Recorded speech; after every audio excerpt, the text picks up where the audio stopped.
2 garis terakhir di bawah.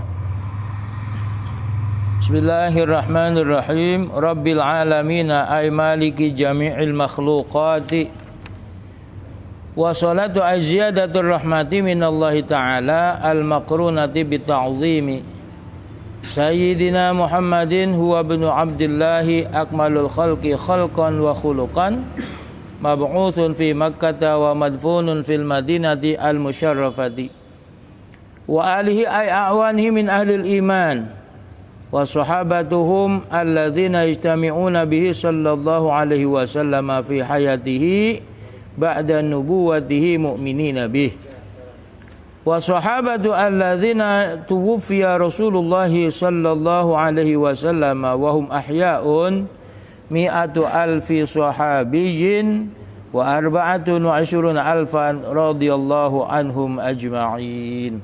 Bapak dan saudara jamaah Majelis Ta'lim Masjid Nurul Yakin yang dimuliakan Allah, bil khusus Pemanda Bapak Kiai Haji Ghazali Mushalib, sekedap jamaah para sepuh nisbin dirahmati Allah.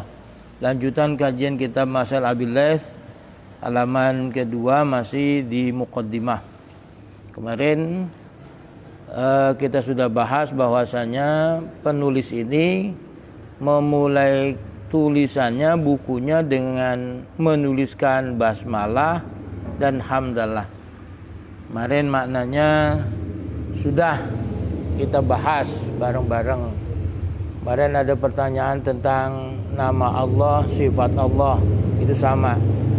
Ini saya ambil keterangan dalam kitab Sulamun Najat bahwasanya nama Allah itu terbagi 4.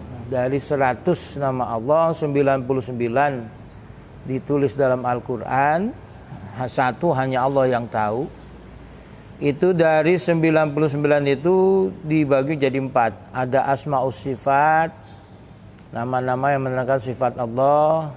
Ada asma'uz zat, nama-nama yang menerangkan tentang zat Allah, itu Allah. Ada asma'ut af'al, itu nama-nama menerang pekerjaan Allah. Dan ada asma'ut tanzih, nama-nama yang menjelaskan tentang mensucikan zat Allah subhanahu wa ta'ala. Jadi nama-nama Allah itu yang di Quran, yang di Asmaul Husna, Ar-Ra'ufu, Ar-Rahimu, Ar-Razzaqu, Al-Fa'alu lima yuridu, itu digolongkan menjadi 4 tadi itu. Ada asmaul sifat, ada asmaul afal, ada asmaul tanzi, ada asmaul zat. Tuh. Nah, sekarang kemarin juga sudah kita bahas tentang mengapa beliau mengawali tulisannya dengan basmalah. Nah, kemudian juga beliau mengapa mengawali tulisannya dengan hamdalah. Itu juga semata-mata karena mengikuti Al-Quran. Al-Quran itu diawali dengan basmalah dan diawali juga dengan hamdalah. Nah, dari lafal hamdalah itu alhamdulillahi rabbil alamin. Nah, ini kita kaji maksudnya apa. Rabbil alamina, Tuhan seluruh alam. Maksudnya apa itu? Maliki jami'il makhluqati, pemilik seluruh makhluk ciptaan Tuhan.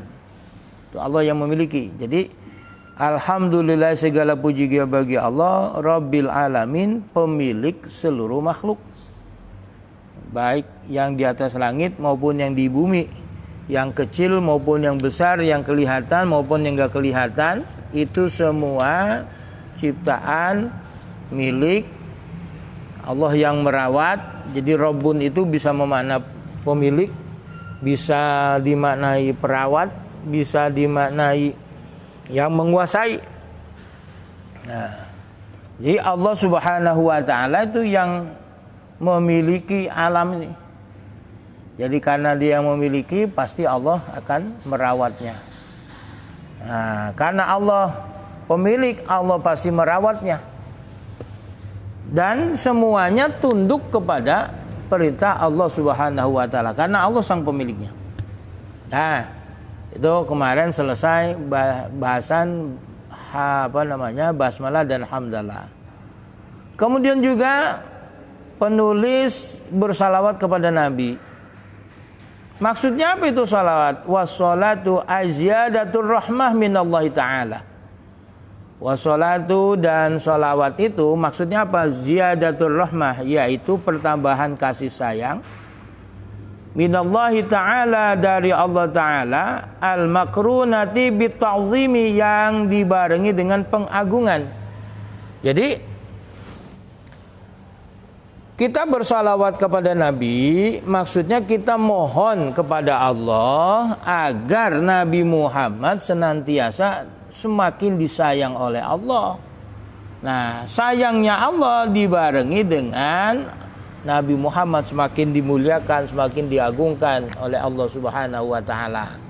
Nah, ini saya baca dalam keterangan kitab Kasyifatus Syaja, Syarah Safinatun Najah. Ada ulama yang bertanya, atau juga dalam kitab Sulamul Munajat itu seandainya ada orang nanya, Nabi Muhammad itu kan udah luar biasa di sisi Allah, udah mulia, pemegang kunci surga, pemberi syafaat, orang yang di neraka bisa bebas masuk surga gara-gara Nabi Muhammad. Kemudian orang yang tadinya mau dieksekusi masuk neraka nggak jadi karena dapat syafaat Nabi Muhammad. Lah terus apa lagi? Mau dimohonkan apa lagi buat Nabi Muhammad? Seandainya ada orang tanya, Nabi Muhammad itu udah dapat kasih sayang dari Allah, kenapa masih didoain juga? Nah, ini maksudnya adalah bahwa, kata beliau, di setiap waktu itu pasti masih ada kesempatan rahmat dan kasih sayang yang belum dihasilkan buat Nabi Muhammad. Sehingga setiap saat kita mohonkan kepada Allah agar beliau itu senantiasa diberikan kasih sayang oleh Allah Subhanahu wa taala. Jadi kasih sayang Allah itu luar biasa banyak sekali. Kalau diibaratkan aja, kekayaan manusia saja, seluruh manusia diibaratkan dengan kekayaan Allah itu bagaikan air di ujung jarum. Dicemplungkan ke dalam laut, diambil itu jarum, di ujung air jarum itu ada airnya. Sama seperti kita cemplungin air ke dalam gelas, kayak angkat tangan kita, pasti di ujung tangan kita itu ada airnya. Itu masih lebih banyak ketimbang yang di ujung jarum. Lah pundi-pundi kekayaan umat manusia itu seperti air di ujung jarum. Begitu juga kasih sayang Allah itu terhadap manusia banyak sekali. Air yang ada di ujung jarum itulah kasih sayang yang dikasihkan, diberikan kepada seluruh umat manusia. Sisanya yang di lautan yang begitu banyak itu masih ada. Nah, artinya kita jangan berpikiran Nabi Muhammad sudah disayang Allah, kenapa didoain lagi? Nah, itu jangan begitu. Sebab apa? Gini, sholawat kalau kita baca, fadilahnya, keutamaannya balik kepada kita sendiri. Nah, semakin sering kita baca Nabi, maka kita semakin dapat penghormatan, dapat pengagungan, kasih sayang dari Allah Subhanahu wa taala. Tuh. Jadi demikian.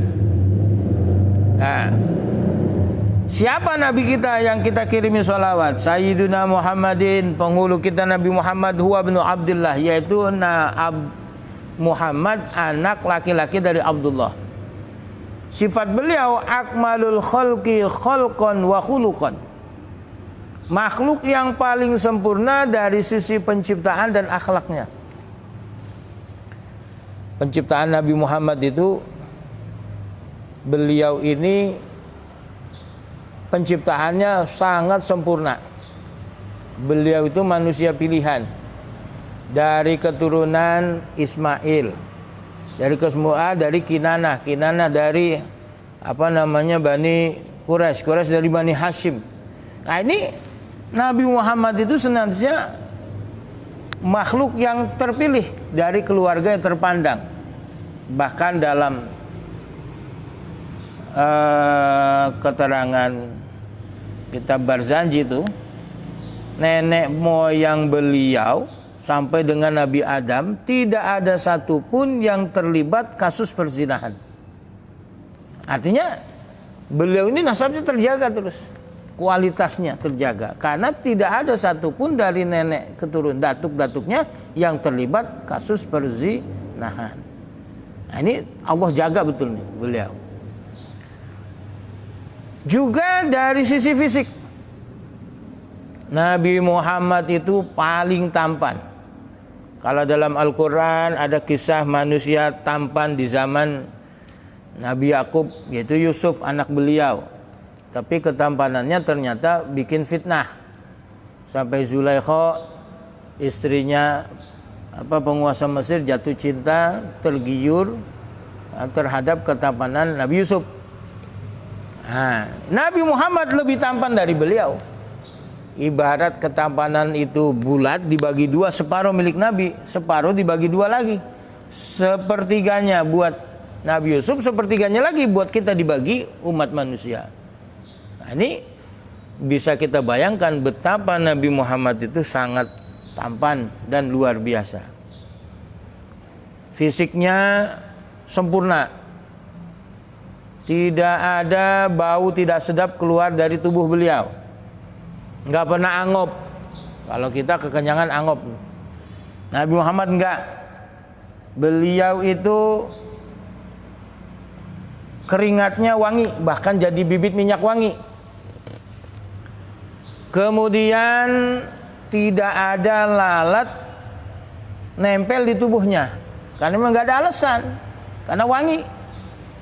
Kalau kita untuk wangi itu mandi, kemudian kita bersihkan tubuh kita dengan sabun, setelah itu pakai minyak wangi. Nah, setelah kemudian kita gerah, mungkin beberapa jam setelah itu bau tidak sedap keluar dari tubuh kita. Jangankan itu, kita ngomong saja terlalu lama, dari mulut kita keluar aroma tidak sedap. Atau kita diem kelamaan, dari mulut kita keluar aroma tidak sedap. Tapi dari Nabi Muhammad tidak ada itu semua. Bahkan orang anak-anak kecil yang bila berjumpa dengan Nabi suka mengelus kepala anak-anak itu kepala ya anak kecil yang dielus sama Nabi itu kemanapun dia pergi itu pasti wangi. Itu jadi tanda kamu habis diusap Nabi ya. Nah, itu. Jadi kalau ada anak kecil rambut kepalanya wangi, itu pasti habis dipegang oleh Nabi. Sampai begitu. Penciptaannya sempurna luar biasa. Giginya rapih, putih, hidungnya mancung, pipinya kemerah-merahan, alisnya kereng, sorot matanya tajam, badannya tinggi tegap. Ya. Tetapi Nabi itu kalau berkumpul dengan siapapun, Nabi tingginya sepantaran orang Arab. Tapi kalau ada orang yang lebih tinggi dari Nabi, itu Nabi nggak bakal kalah tingginya. Pasti jasad Nabi bisa lebih tinggi dari orang itu. Seperti kalau ada pemain basket yang badannya tinggi-tinggi sampai ada yang 2 meter, Nabi kalau kumpul dengan mereka itu pasti lebih tinggi. Nggak bakal Nabi itu dikalahkan oleh orang-orang yang jasadnya lebih tinggi. Ini Nabi kita, Nabi Muhammad.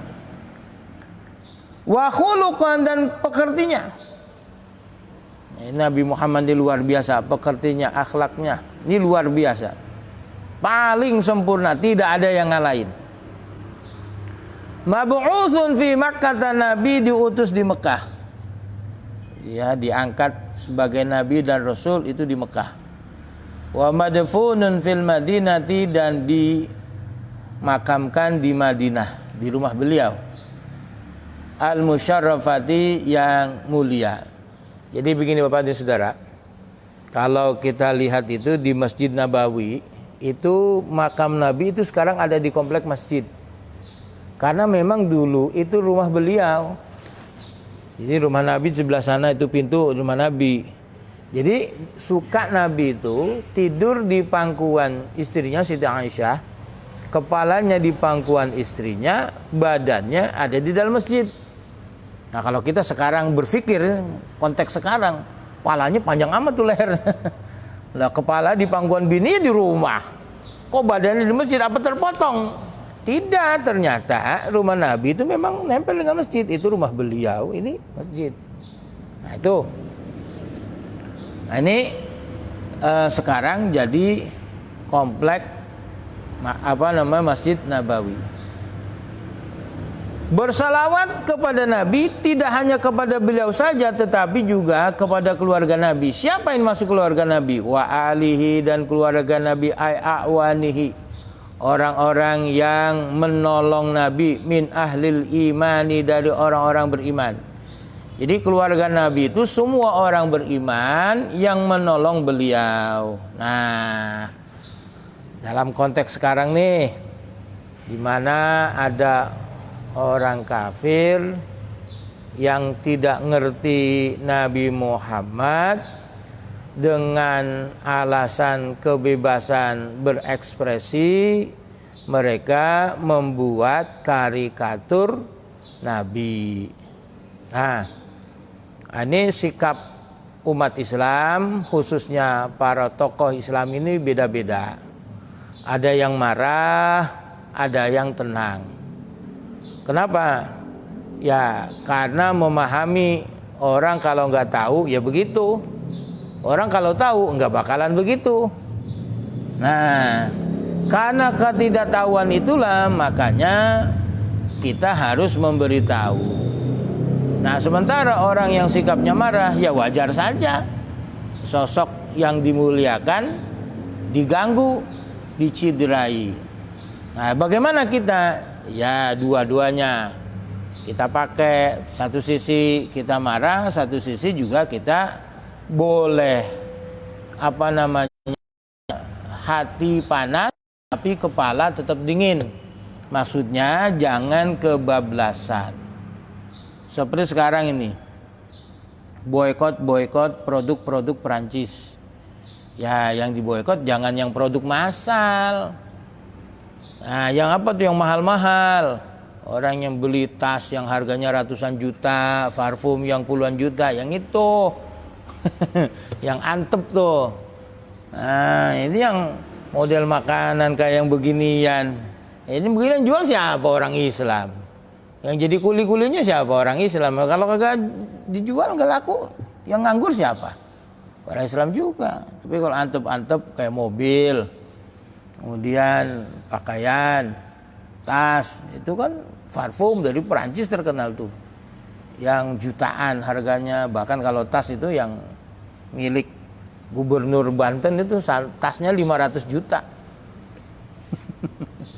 Tasnya 500 juta, Masya Allah. Di kampungnya rakyatnya ada yang kagak makan nasi kering. Tuh kayak apa itu? Jomplang. Nah yang begitu-begitu tuh. Nah kalau ini sih kita nggak ada ngaruhnya yang kecil-kecil begitu. Tetapi maksud saya ini begini. Kita harus marah. Tetapi kepala kita harus dingin. Artinya tindakan kita jangan bikin blunder, justru menyengsarakan umat Islam sendiri. Tuh, ya ungkapkan kemarahan dalam narasi, tapi dalam caci maki. Dengan tulisan, kita membuat tulisan yang menandakan bahwa tidak demikian. Nabi Muhammad sosok yang mulia, yang luar biasa akhlaknya, penyayang. Seandainya Nabi Muhammad sekarang ada, Bapak dan Saudara, Nabi Muhammad sekarang umpama hadir, beliau lihat perilaku orang-orang kafir yang melecehkan beliau, kira-kira Nabi marah tidak? Dengan kita bayangkan betapa akhlaknya beliau, saya yakin beliau akan memaklumi dan memaafkan. Jangankan itu, orang yang sudah mau membunuh saja dimaafkan. Nah, ini apalagi hanya sekedar itu. Nah, maksudnya kita tetap jangan kebablasan sampai membuat sesuatu yang bikin blunder terhadap umat Islam sendiri. Tuh. Jadi keluarga Nabi itu siapa? Orang-orang yang beriman yang menolong beliau. Ini dalam makom doa. Artinya kalau kita bersalawat, Allahumma sholli ala sayyidina Muhammadin wa ala alihi, kepada keluarganya. Itu doanya buat kita juga. Sebab kita ini masuk dalam keluarga Nabi. Kenapa? Kita beriman kepada beliau dan kita menolong agama beliau. Dengan apa? Ya dengan mensyiarkan agamanya. Mensyiarkan agamanya. Nah, tapi kalau hal zakat itu Bani Hashim, Bani Muthalib. Bani Hashim, Bani Muthalib. Ya, itu mereka tidak boleh menerima zakat. Tidak boleh menerima sedekah. Termasuk sekarang para habaib. Jadi tidak boleh menerima zakat, tidak boleh menerima sedekah. Kenapa? Karena itu adalah kotoran manusia. Zakat itu. Mereka sosok-sosok yang mulia. Nah, sekarang bagaimana kalau mereka ada kelompok orang yang miskin? Ya, kalau saya baca dalam Kasyifatus Sajah itu boleh, tetapi dari sesama agniya habaib juga. Jadi ada habaib yang kaya sedekah kepada habaib yang tidak beruntung. Itu. Nah, itu tadi keluarga Nabi. Sekarang siapa sahabat ini? Kita bersolawat kepada Nabi Muhammad, kepada keluarganya dan juga kepada sahabatnya. Siapa sahabat Nabi? Wasahabatu, dan sahabat Nabi hum, mereka adalah alladzina, orang-orang yajtabi'una bihi, yang berkumpul bersama Nabi sallallahu alaihi wasallam. Kapan kumpulnya? Fi hayatihi, di masa Nabi hidup. Jadi kumpul sama Nabi ketika Nabi masih hidup. Nah, kapan kumpul masih hidup? Ba'da nubuwati, sesudah Nabi sesudah Muhammad diangkat sebagai Nabi. Mu'mini nabihi, dan beriman. Kumpul sebelum beliau diangkat sebagai Nabi dan Rasul, terus lama berkumpul, dan itu tidak dianggap sahabat. Dari kecil sampai Nabi remaja kumpul hidup sama Nabi. Dia mati, Nabi belum diangkat Nabi dan Rasul, maka orang itu tidak dikelompokkan sahabat. Nah, orang yang kumpul sama Nabi kemudian orang itu beriman, dialah dianggap sebagai sahabat. Tidak ada jaminan orang yang kumpul sama Nabi beriman kepada Nabi, nggak ada jaminan, sebab betapa banyak keluarganya sendiri tidak beriman kepada beliau. Hatta pamannya Abu Thalib ketika dalam keadaan sehat sampai ketika sakit diajak beriman, dibisiki kepada beliau untuk beriman, tetap tidak mau. Nah, ini Nabi Muhammad bingung. Diajak beriman kok nggak mau. Kenapa Anda menolong saya? Ya karena kamu keponakan saya wajib tolong. Keluarga saya wajib saya tolong. Tapi untuk beriman ternyata tidak. Ini tidak ada jaminan. Nabi ditegur oleh Allah. Innaka la tahdi man ahbabta walakin Allah yahdi may yasha. Betapapun keinginanmu untuk mengajak pamanmu beriman, itu kamu tidak punya hak untuk memberikan dia petunjuk, membimbingnya iman kepadamu, karena Allah lah yang berikan hidayah. Nah, ini jadi definisinya sahabat itu orang yang berkumpul kepada Nabi ketika beliau masih hidup dan beriman, meskipun kumpulnya cuma sebentar, nggak lama, dan tidak meriwayatkan hadis. Meskipun kumpulnya itu cuma papasan sama Nabi, atau dia tidak berpapasan dengan Nabi, dia lihat dari kejauhan, itu Nabi Muhammad. Meskipun Nabi nggak lihat dia, atau Nabi melihat dia tidak melihat Nabi, itu sudah dianggap sahabat, meskipun masih kecil. Itu definisi sahabat. Ini definisi yang begini ini ada dalam keterangan kitab Sulamul Munawwarah, ya, Sarab Syekh Nawawi Banten. Itu ada Sulamul Munajat, bukan Munawwarah, Sulamul Munajat. Syekh Nawawi Banten menjelaskan itu definisi sahabat. Nah, ada berapa jumlah sahabat yang masih hidup ketika Rasulullah wafat? Bapak dan saudara, ini fitnah. Islam mulai pecah itu ketika Rasulullah wafat. Rasulullah wafat itu hari Senin, tapi dimakamin hari Rebo. Jadi dari 2 hari, Senin, Selasa itu nggak diapa-apain Nabi itu, jasadnya nggak ada yang ngurus. Hari Rebo baru dimakamkan. Kenapa? Karena sahabat itu setelah Rasulullah, jadi kan begini, Rasulullah itu bukan hanya pemimpin, tapi pemimpin agama, tapi juga tokoh pemimpin masyarakat, panglima perang. Jadi semua atas komando Nabi. Yang musuhnya Nabi pasti salah, yang ikutin Nabi pasti benernya. Karena Nabi wafat, Nabi itu kan imam sholat berjamaah, imam sholat jenazah. Ketika Nabi wafat, ini sahabat bingung siapa yang bakal jadi imam, karena belum ada pemimpinnya, pemimpin pengganti beliau nih. Pemimpin pengganti beliau sebagai pemimpin kenegaraan, sebagai pemimpin keagamaan, panglima perang, ini nggak ada. Nah, sehingga mereka berijtihad untuk mengambil keputusan mengangkat khalifah. Nah, maka terpilihlah Abu Bakar Siddiq. Celakanya Sayyidina Ali ini nggak diajak rembukan tentang masalah kepemimpinan ini. Nah, itu mulai timbul bibit-bibit perpecahan di antara umat Islam. Nah, itu terbukti ketika Abu Bakar Siddiq jadi khalifah, banyak orang-orang yang murtad, nggak lagi mau bayar zakat. Nabi Muhammad udah nggak ada, bebas zakat. Ini mulai timbul fitnah. Itu tadi. Jadi artinya itu di zaman Nabi itu tokoh keagamaan, tokoh masyarakat, ketokohan kemiliteran itu semua jadi satu. Nah, jadi satu. Nah, sekarang tidak demikian. Ada wilayahnya dibagi masing-masing. Jadi semuanya dulu sumbernya kepada Nabi. Nah, Nabi tidak ada.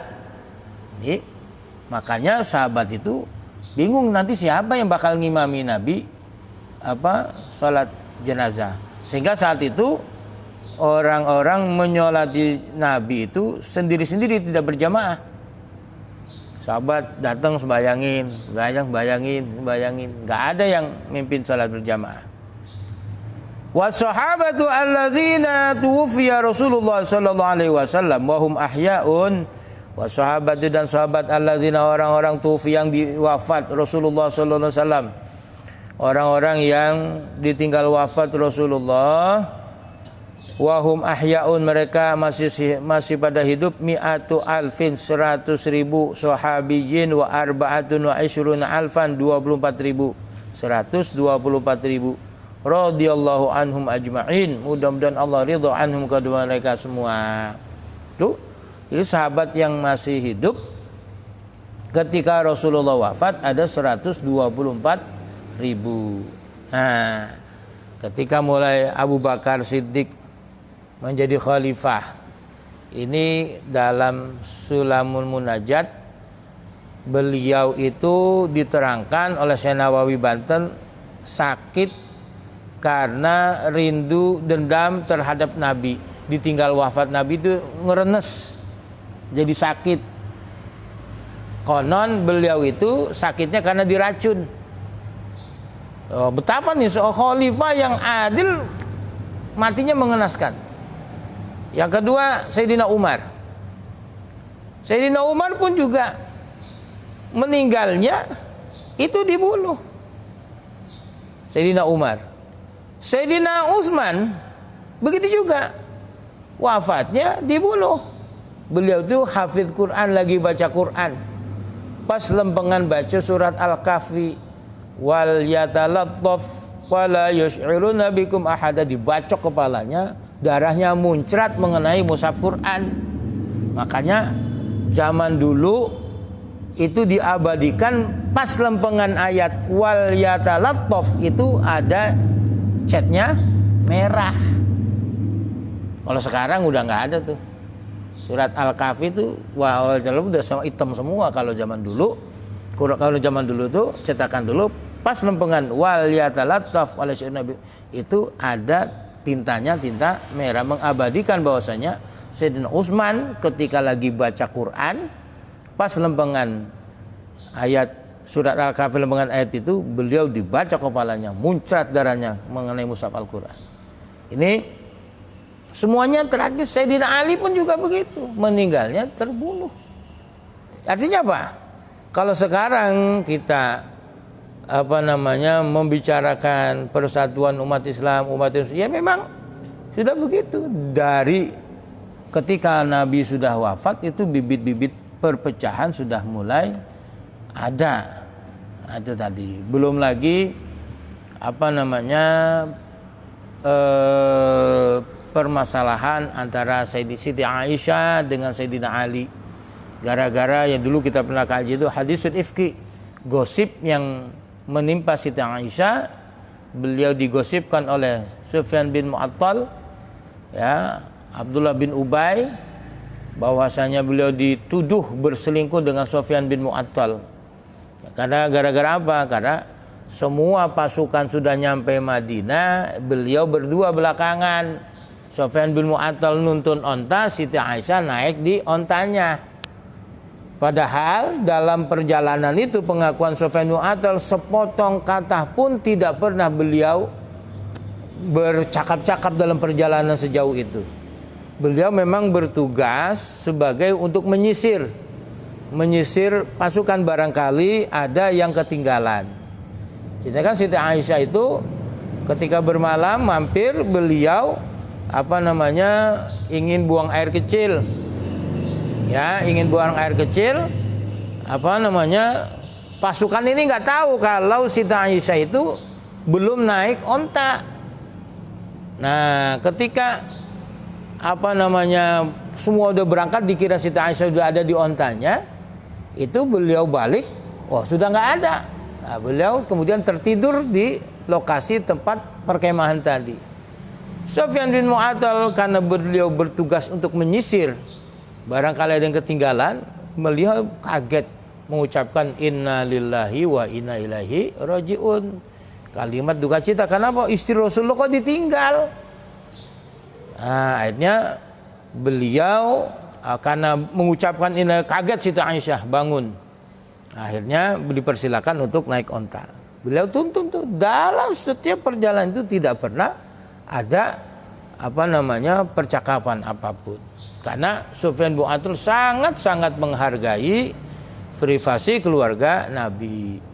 Nah, sampai di Madinah gosip, waduh, mereka datang belakangan, belum bisa ngapain tuh. Nah, mulai dulu kan belum ada medsos. Nah, tapi mulut orang ini luar biasa gosipnya, sampai Siti Aisyah jatuh sakit.